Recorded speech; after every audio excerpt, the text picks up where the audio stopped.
시청자 여러분 안녕하십니까? VOA 뉴스투데이 시작합니다. 미국 법무부가 북한 당국의 대규모 돈 세탁 연루 기업에 대한 몰수금 소송을 벌인 미국 사법당국의 조치를 어제 공개했는데 미국 검찰은 이런 돈 세탁의 배후로 북한의 대외 공작을 총괄하는 정찰 총국을 지목했습니다. 또 북한 당국이 제재를 회피해 자금을 세탁할 목적으로 북한의 해외 은행 지점과 협력해 위장 회사를 설립해왔다고 지적했습니다. 첫 소식 지다겸 기자가 보도합니다. 미국 연방검찰은 23일 공개한 소장에서 북한의 자금 세탁에 관여한 혐의로 모두 4개의 기업을 익명으로 지목하면서 이들 기업이 불법 거래한 237만 달러에 대한 자산 몰수를 요청했습니다. 그러면서 이 몰수 금액 중 80% 이상을 차지하는 핵심 기업 회사 1과 2는 북한의 군부하에 있는 정찰총국 관료의 지시와 지도에 의해 운영됐었다고 밝혔습니다. 북한 은행을 대신해 미국 달러를 이용한 대규모 자금 세탁의 배후로 북한의 대외 공작을 총괄하는 정찰총국을 지목한 것입니다. 미국 연방검찰은 특히 신뢰할 수 있는 기밀 정보원의 제공 자료를 기반으로 정찰총국 관료가 돈 세탁과 연관이 있는 청구서와 계약을 주고받았고 이후 회사 1, 2에게 관련 대금 지불 요청을 했을 뿐 아니라 자금 세탁 과정에 융통된 수백만 달러의 지불 대금을 추적했다고 밝혔습니다. 검찰은 또 소장에서 정찰총국 관료는 회사 1, 2에게 이들의 사업 거래를 용이하게 할 조작된 기록을 만들 것이라고 통보했다는 점도 밝혀 정찰총국이 문서 조작에도 관여했음을 시사했습니다. 북한의 첩보기관인 정찰총국은 미국과 유엔의 제재 대상으로 2009년 조직이 확대되면서 김영철 노동당 부위원장이 첫 국장을 맡았으며 현재는 림강일이 국장을 맡고 있는 것으로 알려졌습니다.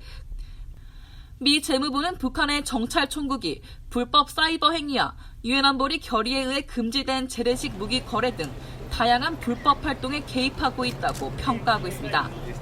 미국 검찰의 소장은 또 위장회사를 이용한 북한 당국의 자금 세탁 수법도 공개했습니다. 특히 이번 소장에서 지목된 4개 익명의 기업은 북한 은행들을 위해 위장회사에 자금을 보내거나 받기도 했는데 4개 기업들이 위장회사와 북한 은행에 중간 매개 역할을 한 겁니다. 가장 큰 규모의 자산 몰수 대상자로 지목된 회사 1은 북한 당국을 위해 2017년 5월 26일부터 11일 동안 12곳의 기관과 16차례 미화 182만 7천 달러 이상을 거래했던 것으로 파악됐습니다. 이런 불법 거래에는 북한 대외무역은행의 태국과 러시아 블라디보스토크, 중국 선양 등의 해외 사무소가 설립한 위장회사가 개입해 북한의 광범위한 불법 금융 네트워크를 입증했습니다. 워싱턴의 민간단체인 신미국 안보센터의 닐 바티아 연구원은 제3국에 설립된 위장회사와 중간 매개를 이용한 자금 세탁은 제재를 회피해 자금의 출처와 최종 목적지를 숨기려는 북한 정부의 행동 양상과 일치한다고 말했습니다. 그러면서 이번 사건이 국제적 공조하에 이뤄져 적발하기 힘든 돈 세탁 해결의 긍정적 신호라고 평가했습니다. I think that's actually a good sign that there was this sort of international coordination to track down this money. 바티아 연구원은 또 이번 몰수 소송이 고객 확인 제도 등 금융 투명성을 높이기 위한 규제 실행 비용을 부담스러워하는 기업들에게 관련 규제 제정과 실행의 중요성을 보여주는 메시지를 전달한다고 말했습니다. VOA 뉴스 지다겸입니다. 미국 등 43개의 유엔 회원국들이 북한이 안보리 대북 결의에 따른 매년 취득 상한선 50만 배럴을 초과해 불법적으로 정유 제품을 반입했다며 올해 남은 기간 추가 반입 중단 조치에 나설 것을 촉구한 것으로 알려졌습니다. 미국과 영국, 프랑스 등 43개국은 올해 들어 지난 5월까지 모두 56차례에 걸친 대북 정제유 불법 활동으로 160만 배럴 이상의 정유 제품이 북한으로 흘러들어간 것으로 파악하고 유엔 안보리 산하 대북제재위원회 추가 반입 중단 조치에 회원국들이 나서야 한다는 문제 제기를 했다고 24일 로이터 통신이 보도했습니다.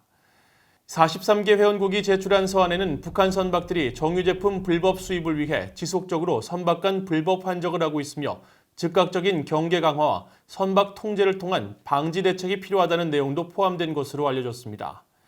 또 대북제재위는 북한의 정유 제품 반입 상한 초과 사실을 공식적으로 결정하고 올해 말까지 북한에 대한 추가 정유 제품 판매나 공급, 이전을 즉각 중단해야 한다는 점을 유엔 회원국들에게 고지할 필요가 있다고 강조했다고 로이터 통신이 전했습니다. 북한의 암호화폐 기술을 전수한 혐의를 받고 있는 미국인 버질 그리피스 씨가 지난해 평양에서 한 강연 내용이 일부 공개됐습니다. 북한은 암호화폐 거래소를 해킹해 거액을 탈취해온 것으로 알려졌는데 이 강연 자리에서 북한 참석자들은 블록체인과 암호화폐에 대한 규제와 거래소 접근 가능성 등을 질문하며 큰 관심을 보였던 것으로 파악됐습니다. 함지하 기자가 취재했습니다. 지난해 평양에서 열린 암호화폐 컨퍼런스에 참석했다가 미국 연방수사국 FBI에 체포된 버질 그리피스 씨는 당시 강연을 통해 암호화폐의 장점을 강조하면서 미국이나 유엔이 뭐라고 하든 북한을 막을 수 없다고 말한 것으로 파악됐습니다. 미국 검찰은 23일 그리피스 씨가 지난해 4월 문제의 평양 컨퍼런스에서 한 발언 녹취록의 일부를 공개했습니다. 녹취록에 따르면 그리피스 씨는 당시 암호화폐의 기반인 블록체인 기술에 대해 은행 업무와 거래에 있어 자립을 허용하는 점이 가장 흥미로운 부분이라면서 미국은 블록체인을 통한 금전 지불을 막을 수 없고 유엔은 거래를 막을 수 없다고 말했습니다. 북한인으로 추정되는 인물이 블록체인 기술에 크게 관심을 보인 내용도 공개됐습니다. 당시 북한말을 사용하는 한 참석자는 블록체인과 암호화폐에 대한 규제가 시간이 갈수록 증가할 것으로 예상되는지 궁금하다. 북한이 암호화폐 공식 거래소에 접근할 수 있는가? 아니면 장외거래 서비스 업체를 이용해야 하는가 등을 물었습니다. 암호화폐가 북한의 제재 회피 수단이 될 수 있는지 관심을 보인 대목으로 해석될 수 있는 부분입니다. 앞서 미국의 암호화폐 전문 분석업체 체이널 리시스는 지난 2월 공개한 2020 암호화폐 범죄 보고서에서 북한 해킹 조직 라자루스가 지난해 암호화폐 거래소 드래곤X를 해킹해 약 700만 달러를 탈취한 것으로 조사됐다고 밝히는 등 암호화폐 거래소 해킹을 통한 북한의 자금 마련을 지적했습니다.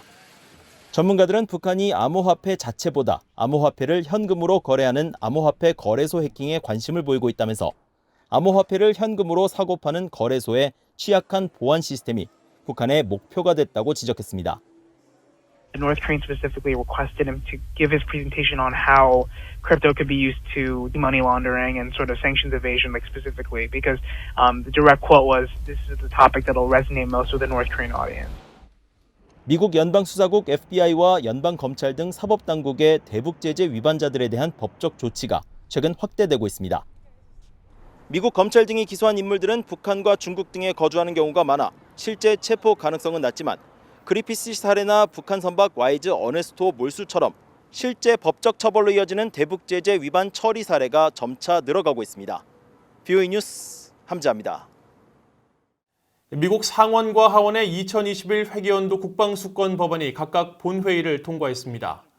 상원은 23일 7,405억 달러 규모의 법안을 찬성 86표 대 반대 14표로 가결했고 앞서 하원은 지난 21일 7,400억 달러 규모의 법안을 승인했습니다. 상원과 하원이 각각 처리한 국방수권 법안에는 주한미군 감축 제약 조항이 공통적으로 담겼으며 하원 법안에는 북한의 생화학무기 위협에 대응하도록 하는 조항이 포함됐습니다.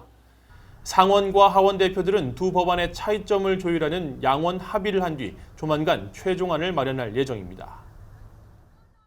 마크 에스퍼 미국 국방장관은 오는 27일 한국전쟁 정전협정 기념일을 맞아 유엔 사령부의 역사를 기리고 한국 방위에 대한 역할을 강조했습니다.